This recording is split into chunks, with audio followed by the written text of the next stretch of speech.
Let's see if we can improve our writing with story beats. Hi, I'm Scott Knoll, editor of Dreamforge magazine, now in our 6th year. I'm a winner of the Writers of the Future contest, the Sci-Fi Idea Award, former computer game writer, and for the last 25 years a content developer for a marketing agency. But none of that means that I can write better than you. I hope it means we can have some fun learning about writing and genre fiction. And I have a gift for you near the end, so stick around. This video has 3 parts. First, what are story beats? I've only recently learned about this technique myself.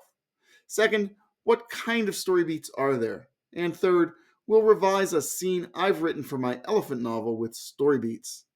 Let's engage.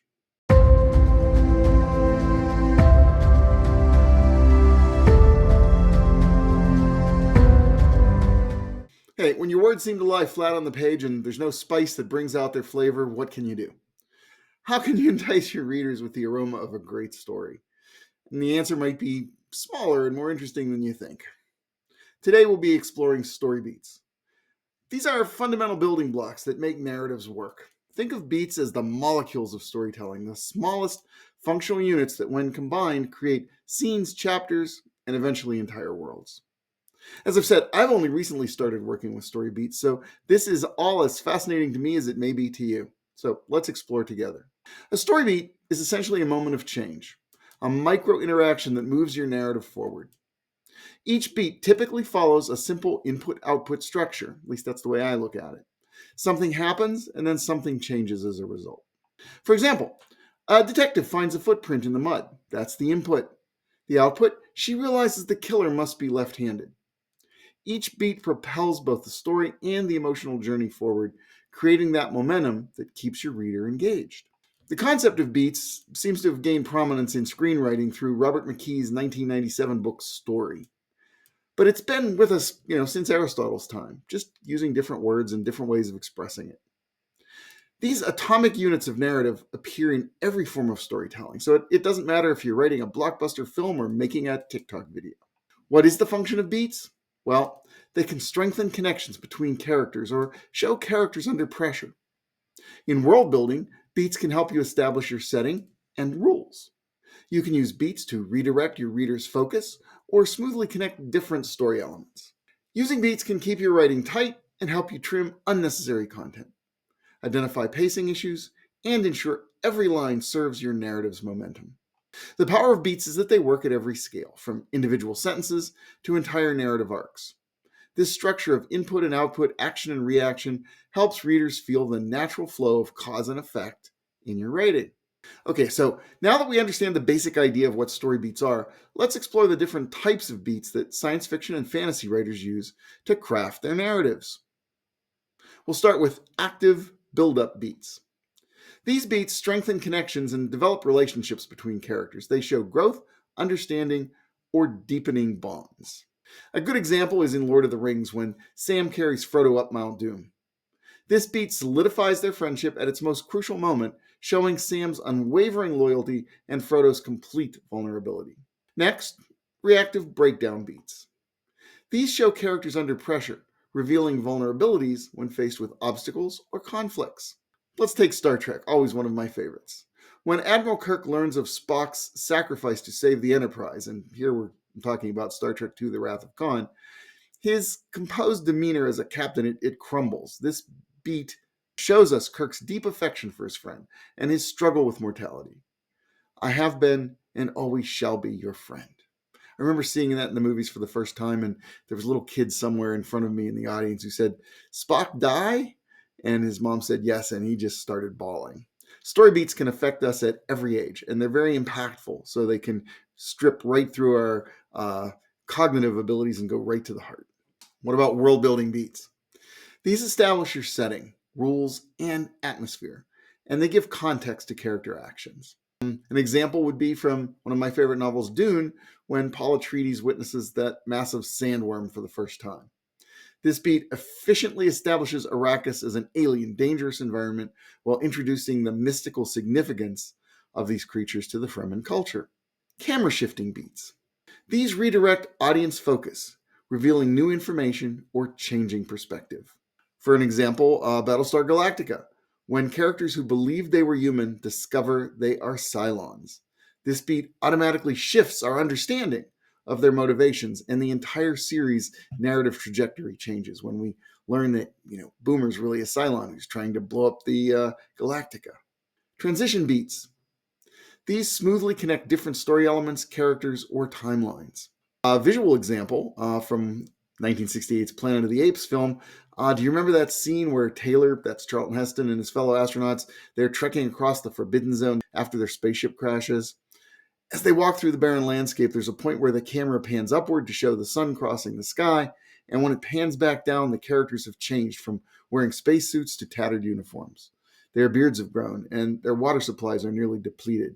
Another, famous example of this is 2001: A Space Odyssey, when the early hominid throws that bone up into the air and it suddenly becomes a spaceship in orbit around the Earth. Dialogue beats. These use conversation to reveal character and advance plot through what is said and what isn't. The simplest example I can think of is when Darth Vader tells Luke, "No, I am your father." This dialogue beat completely recontextualizes the hero's journey and transforms the entire saga from a simple hero-villain dynamic into a complex family drama. Revelation beats deliver crucial information that changes characters' understanding of their situation. In Babylon 5, do you remember when Commander Sinclair learns that he's destined to travel back in time and become the revered Minbari figure Valen? This beat forces both character and audience to reframe the entire war backstory and Sinclair's purpose in the narrative.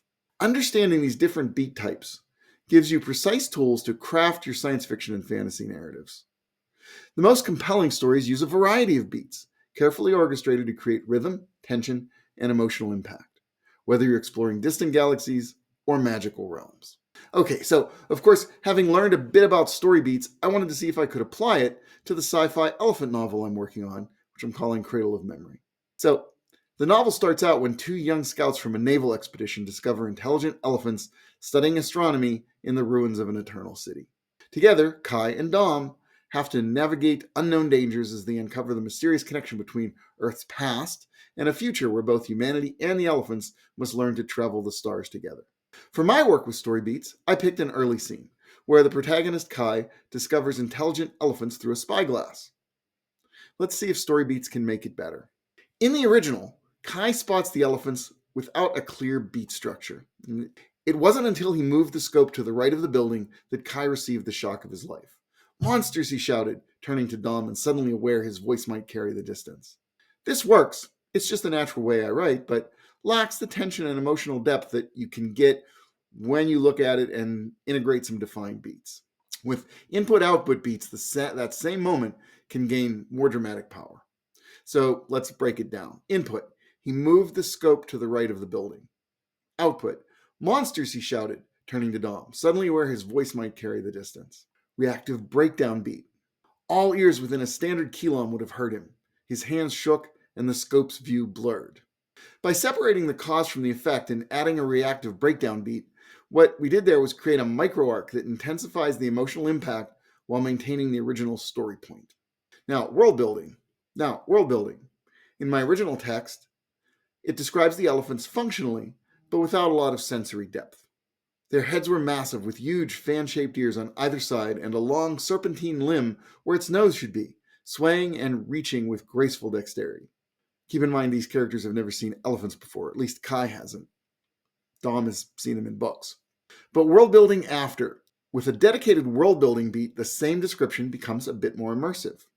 Their heads were massive, with huge fan-shaped ears and a long serpentine limb where a nose should be, swaying with graceful dexterity. His thoughts felt like windblown sails. The creatures had legs like the trunk of a full-grown tree of life.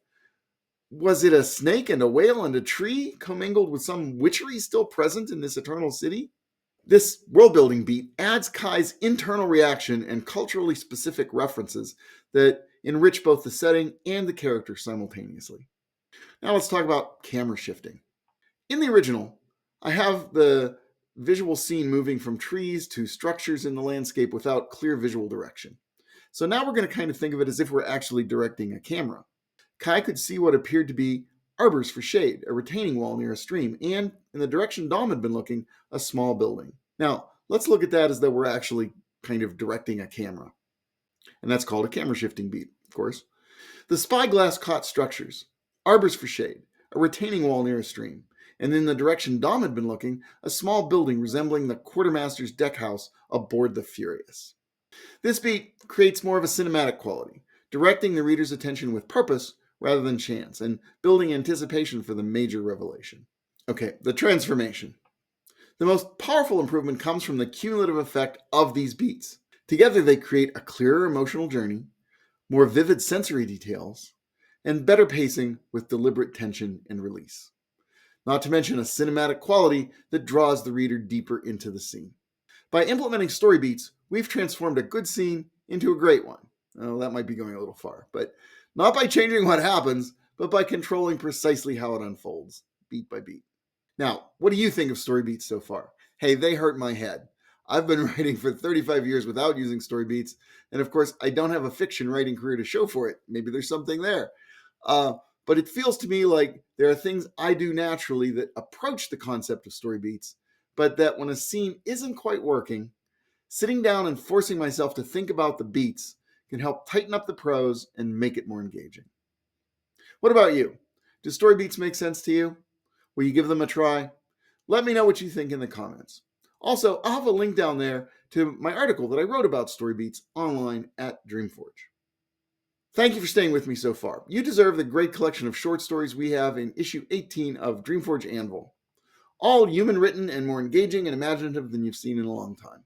Just go to the link that you see on the screen and use the coupon code there as well to get a free digital copy of our latest issue in EPUB, MOBI, and PDF formats.